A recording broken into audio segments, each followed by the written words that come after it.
Baiklah, Assalamualaikum warahmatullahi wabarakatuh. Perkenalkan, nama saya Muhammad Haikal. Di sini saya akan memaparkan materi asuhan keperawatan saya, yaitu tentang masalah kesehatan wanita pada kanker payudara pada pasien paliatif. Dosen pembimbing dari mata kuliah SP pasien paliatif menjelang ajal ini yaitu Ibu Nurse Weni Amelia MKep SPKep MB. Baiklah, di sini saya akan memaparkan materinya, yaitu yang pertama yaitu pengertian pada kanker payudara. Kanker payudara adalah kanker yang paling sering terjadi pada wanita. Lebih dari 1,5 juta wanita yang menderita kanker payudara setiap tahunnya. Selain itu, kanker payudara juga sebagai penyebab kematian terbesar pada wanita di dunia. Faktor risiko penyebab dari kanker payudara yang pertama yaitu konsumsi makanan berlemak dan berprotein tinggi. Yang kedua, hormon tertentu yang digunakan secara berlebihan seperti hormon penambah gairah seksual. Yang ketiga, pil kontrasepsi yang digunakan pada usia muda. Yang keempat, yaitu perokok. Yang kelima, wanita yang mengalami masa menopause setelah umur 50 tahun. Pada wanita yang mengalami awal menopause berarti lebih lama terpapar dengan tingginya hormon estrogen. Pemeriksaan payudara sendiri. Pemeriksaan payudara berguna untuk memastikan bahwa payudara seseorang masih normal. Bila ada kelainan seperti infeksi, tumor, atau kanker, dapat ditemukan lebih awal. Kanker payudara yang diobati pada stadium dini kemungkinan sembuh mendekati 95%. Kementerian Kesehatan RI pada tahun 2015. Salah satu cara deteksi dini kanker payudara yaitu dengan melakukan pemeriksaan sendiri atau sadari.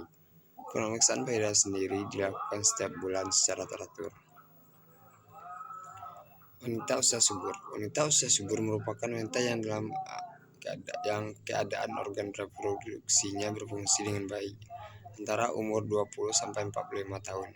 Puncak kesuburan ada pada rentang usia 20-29 tahun. Pada usia ini, wanita memiliki kesempatan 95% untuk hamil. Selanjutnya itu asuhan keperawatan pada kanker payudara.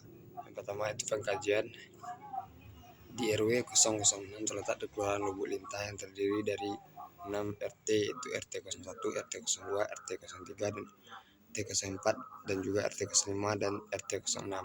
Pada RT 03 terdapat sekolah dasar dan sekolah menengah pertama sebagai sarana pendidikan bagi anak-anak di wilayah RT 03. Demografi pada penduduk. Dari hasil pengamatan yang tema RT 003, penduduk di RT 003 beragam mulia, dari bayi, balita, anak remaja, dewasa, dan juga lansia.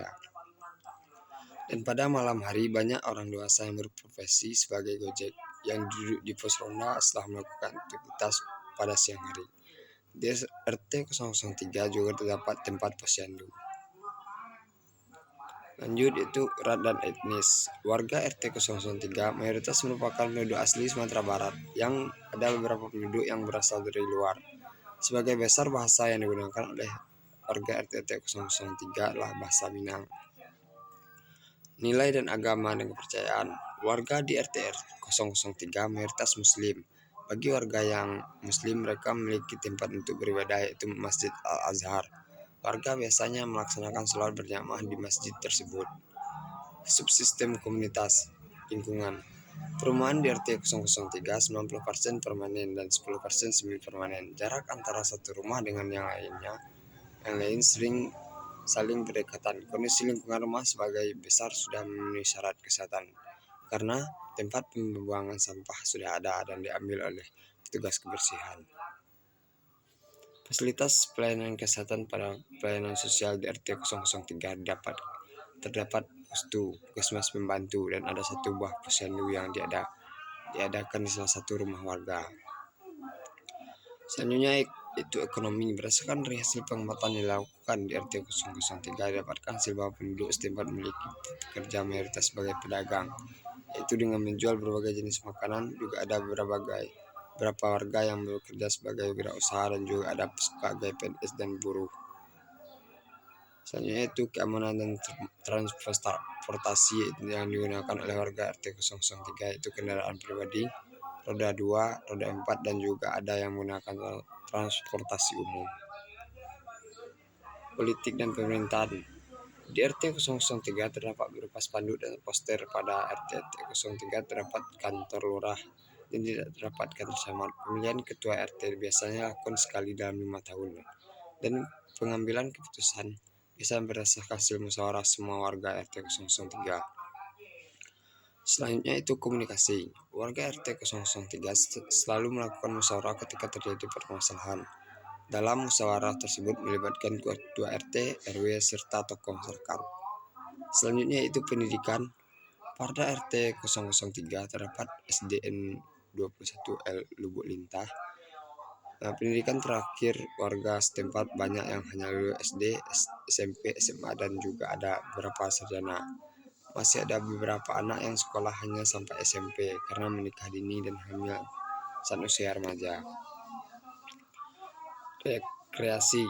Pada RT 003 terdapat area untuk bermain seperti adanya lapangan bola dan bulu tangkis. Dengan adanya area bermain tersebut, warga menjadi lebih akrab satu sama lain.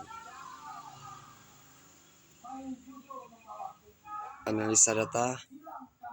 Data DS warga RT 003 mengatakan nyeri pada payudara, sesak dan batuk, nafsu makan menurun, kebutuhan sehari di tempat tidur, harapan warga RT cepat sembuh. Data objektif, asimetris payudara kiri dan kanan, nyeri tekan pada payudara, hasil pemeriksaan laboratorium diagnostik. Masalah yaitu gangguan mobilitas fisik, etiologi imobilisasi lengan dan bahu.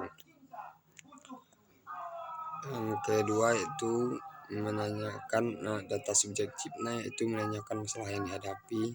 Masalahnya itu defisit pengetahuan, etiologinya kurang terpapar informasi. Diagnosa yang pertama, gangguan mobilitas fisik berhubungan dengan mobilisasi dan bahu. Standar luaran keperawatan Indonesia yaitu mobilitas fisik. Kriteria hasil yang pertama itu nyeri menurun, kecemasan menurun, kekuatan otot meningkat, gerakan terbatas menurun, kelemahan fisik menurun. Psiki, dukungan mobilisasi. Observasi pertama, identifikasi adanya nyeri atau keluhan fisik lainnya. Identifikasi toleransi fisik, melakukan pergerakan, memonitor kondisi umum selama melakukan mobilisasi. Terapeutik, fasilitasi aktivitas mobilisasi dengan alat bantu. Melakukan pergerakan jika perlu, libatkan keluarga untuk membantu pasien meningkatkan pergerakan. Edukasi, jelaskan tujuan dan prosedur mobilisasi. Yang kedua yaitu defisit pengetahuan berhubungan dengan kurang terpaparnya informasi.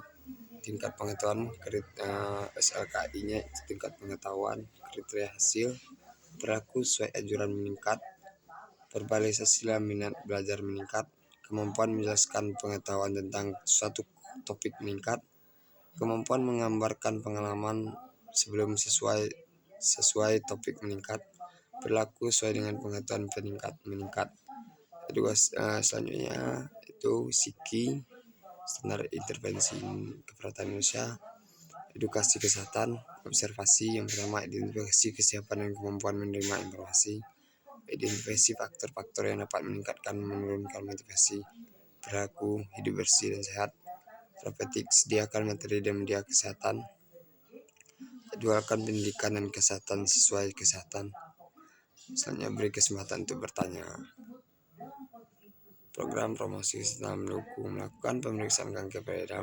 Melakukan pemeriksaan payudara, petugas harus peka terhadap perasaan dan kekhawatiran klien sebelum dan selama dan setelah melakukan pemeriksaan payudara. Perempuan tersebut mungkin malu atau tidak ingin diperiksa karena dia harus melibatkan payudaranya. Petugas kesehatan mungkin juga merasa kurang nyaman pada awalnya. Sikap yang tenang dan perhatian dapat membantu pekerjaan klien. Dren RI menghimbau setiap perempuan untuk melakukan sadanis secara berkala dengan tujuan menemukan benjolan dan tanda-tanda abnormal pada payudara sedini mungkin agar dapat dilakukan tindakan secepatnya. Sadari dan sadanis dapat dilakukan setiap bulan pada hari ke-7 hingga ke-10 terhitung dari hari pertama haid atau pada tanggal yang sama setiap bulan bagi perempuan yang sudah menopause. Dengan melakukan sadari dan sadanis secara berkala, kanker payudara dapat ditemukan pada stadium dini. dan meningkatkan angka harapan hidup pada penderitanya. Kesimpulan, kanker payudara adalah salah satu penyakit yang dianggap serius dan menakutkan bagi penderita dan masyarakat secara etiologi. Penyebab kanker payudara menurut penderita berkaitan dengan hal-hal yang bersifat naturalistik, itu adanya gangguan keseimbangan pada unsur-unsur alami di dalam tubuh. Sedangkan menurut masyarakat, penyakit kanker payudara dikaitkan dengan penyebab personalistik, yaitu adanya gangguan dari makhluk gaib.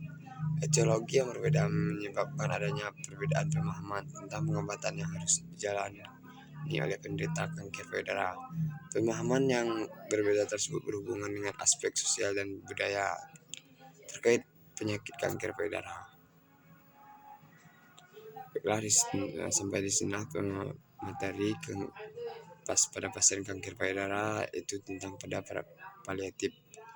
Saya pada hari ini, apabila ada kesalahan saya mohon maaf, apabila ada kelebihan itu dari Allah Subhanahu wa taala.